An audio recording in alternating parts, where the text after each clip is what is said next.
listening to the Our Erie podcast with Davona Pacley, Marty and Nwachukwu, and Lydia Laythe.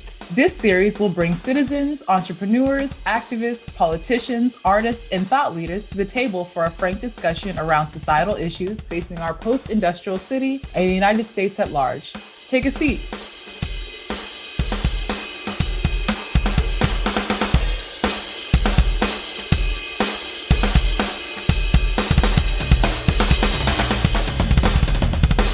Hello, Jay. Hey, good morning. We have a pretty big election coming up.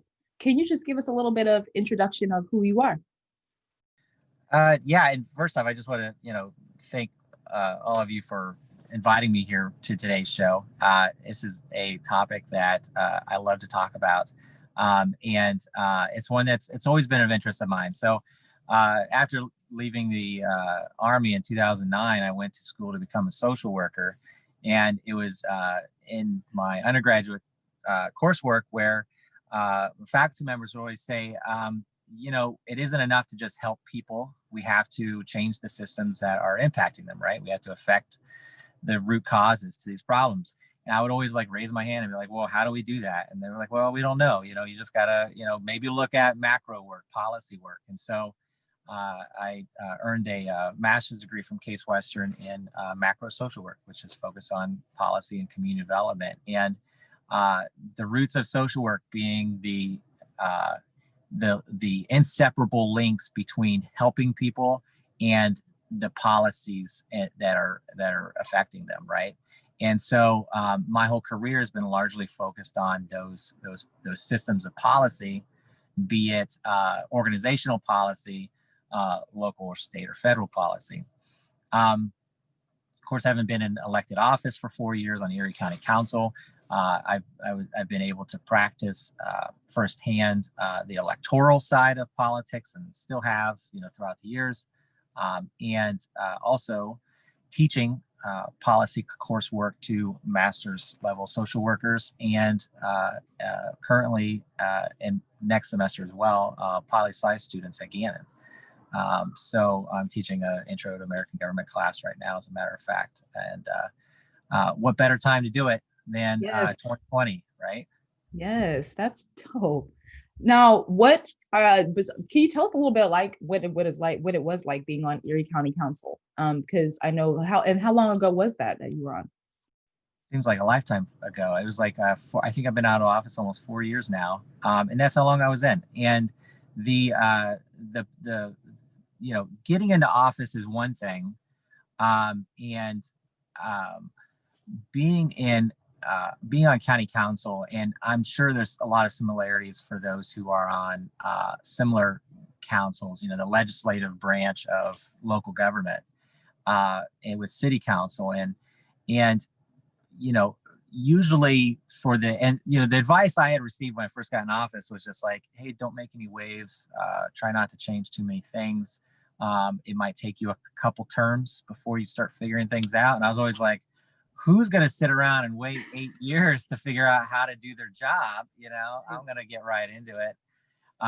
But it's one of those things where being on county council, and I would say even city council, you could basically just show up for when there's a meeting, give an opinion and a vote, and then go home and not have to worry about it. It's really a job that it's as much you commit as much time as you want, right? You could do very little and just vote and make decisions as they come, or you could, like I did, treat it, even though you don't get paid to do it, you could treat it like a full-time job and commit a lot of time and resources to it. So it's really as much as you want to. There's a lot of boring stuff, right? Because there's a lot of just standard pass-through money that comes from the state or federal grant. And it's just like, you're just a check off the box, like boom, check. There's no influence whatsoever. Even if you were to vote no, which I've done on some things, even if you were to vote no on it, you'd have no impact on anything with it. So there's just some things that you just do because that's just the checks and balances. That's the process. But there are some things, there's a lot of tension between maybe you have colleagues on council that believe one way, and I have tons of examples of that, and you have to change them. Sometimes you're successful, sometimes you're not. Politics is weird because, you might have a lot of agreement with the county executive or the mayor, or the administration, or another elected body. You might have a lot of agreement with them, but if you have one issue that you disagree with them, some politicians are just, they're at this point where if you could be alongside with them on every issue, and then there's one issue you disagree with on, and you might as well be dead to them, right? Because how dare you? So there's a lot of personality management is basically what I'm getting to in government. And some elected officials don't want to deal with that drama at all. And so they don't. But it's just like an ebb and flow of a lot of mundane things, and then an occasional intense moment that receives a lot of scrutiny and media. But it's what you make of it. That's good advice. Mm-hmm. Lydia, do you find yourself I know you're on county council, so how do you feel about that? Sure. So in Washington Township, I'm on council, and okay. First of all, Jay, you're talking, and I'm just I know. I want to get up and run around the room and I don't know, do a bunch of fist bumps or pumps or whatever. I love everything you're talking about. It is speaking to my soul in such a exciting way, because I also have a master's degree in social work, and I totally see social work as you can't be boots on the ground helping people day to day if you're not also trying to work yourself out of a job by creating policies that prevent the issues that you're addressing with your clients. And that was a big issue that I saw when I was a trauma therapist, was I was seeing all these policy level decisions that were hurting my clients, that I'd have to pick up the pieces with them. And these policymakers had no idea of the harm they were causing when they were trying to do good work. But then, on a legislative level, or on council, it also is exactly like you said, it is what you make of it. And so you have people that just show up, they give their 2 cents, they don't do much research, they don't do much work behind the scenes, they don't try to understand multiple sides, and you still have to work with those people, and you still have to try to find common ground. And at the end of the day, regardless of the size of the body or the council, right? So on Washington Township Council, it's 5 people, but I'm still just one person in that group of 5. So I can't ever just do something that is going to change the council. I have to get people on my side. And depending on the group that you're a part of, that can be a lot more difficult than others. And so, it's just really exciting to hear you say that, Jay, because it's been my experience as well at all different levels. And so it's cool, I guess, to see that that's happening other places, and to know that maybe if we've all had that experience, we can band together and shift the system somehow. Yeah. And, you kind of speak to, social workers, this is a national thing, are kind of realizing where our roots are, and kind of finding our voice in government. Right. But I say this to anybody. It's if you don't get involved, if you don't get involved in politics, somebody else is, right? And one of the this was even when I was in the Army, my first year in, I used to think that everybody who was a sergeant or up, all these leaders must be the best of the best. And some of them are and were the best of the best, but a lot of them weren't, right? They just were around long enough, or they were just the ones that had tried or applied. And same thing with politics. When I was, before I ran for county council, I had initially, I worked for an intergovernmental organization, the Erie Area Council of Governments. And it was through that I realized that not every elected official, even though it's a lot of work, and you commend everybody who's managed to earn their seat in office, just by being the nature of being an elected office, that doesn't mean they know a lot on any specific subject. Maybe they only know how to manage rental properties. Maybe they only know, maybe they're an engineer or something. Maybe they don't know about social policy. Maybe they don't know about what it's like to experience poverty or homelessness, right? Maybe they don't know those experiences. So if you don't run for office, if somebody with your experiences, if you don't see yourself represented on any of those local governments or state and beyond, then those voices probably aren't being heard. Mm-hmm. Because not every elected official is as curious to find out what those experiences are or how the policies are impacting them. And so, you know, and there isn't some sort of like, oh, I need to do this before I run for office. It isn't like, oh, I need this degree before I run for office, or I need to get a secure job or whatever before I do this. There's no barrier to that. You shouldn't place that, right? You should be like, if you are passionate about it, and if you think that your voice would add to an improved process, do it, right? Mm-hmm. And no better time than the present.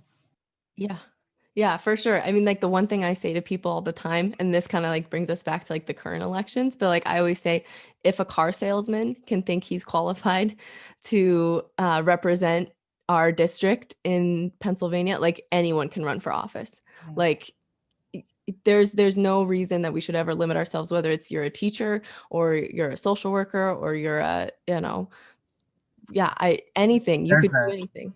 There's a map, visualization of all of this is just Congress and maybe the Senate, but they show the jobs of everybody who's been into office like in the past 30 or 40 years, right?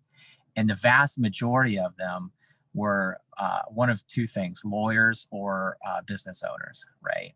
And so when you look at the number of people who've had master's degrees, very, very few. The ones who have had come from with backgrounds in medicine or psychology or you name it, very small, very few. Mm-hmm. And it's just, and that's the same thing at the local level. It's who has the resources and the time to just be like, one day I'm going to run for office and then commit the resources to it.